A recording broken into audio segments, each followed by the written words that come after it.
দেখো আমি আজকে চিতল মাছের মুইঠা বানাবো বলে প্রিপেয়ার করলাম।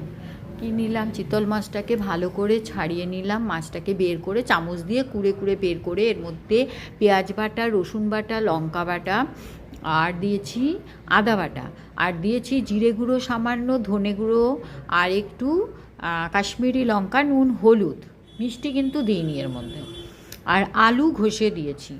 দিয়ে ভালো করে এটাকে মাখিয়ে নিয়েছি।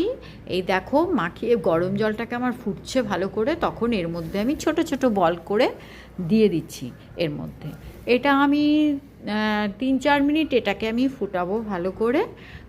খুব ভালো করে ফুটাতে গেলে শক্ত হয়ে যাবে, খুব বেশি দরকার নেই। দিয়ে আমি নামিয়ে নিয়েছি। এইবারে আমি গরম তেলের মধ্যে এগুলোকে ছেড়ে দিলাম। লো টু মিডিয়াম ফ্লেমে তেলটাকে রেখে আমি সব বড়াগুলো এগুলো ভেজে তুললাম। এবারে তো গ্রেভি করতে হবে, তার জন্য আমি একটা আলুও দিয়ে দিলাম। এবারে তেলের মধ্যে গরম মশলা আর তেজপাতা ফোড়ন দিলাম। ফোড়নটা নাড়াচাড়া করে এবারে পেঁয়াজ বাটা দিয়ে দিলাম, তারপরে রসুন, আদা, লঙ্কা আমি রেখেই দিয়েছিলাম বেটে, ওটা দিয়ে দিলাম।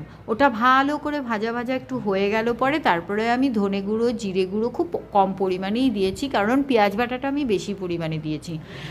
কাশ্মীরি লঙ্কার গুঁড়ো, নুন, হলুদ সব দিয়ে আমি ভালো করে মশলাটাকে কষিয়ে নিলাম।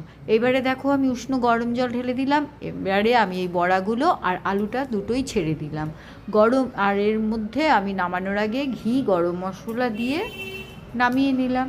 হয়ে গেল আমার দেখো তৈরি চিতল মাছের কোপ্তা কারি।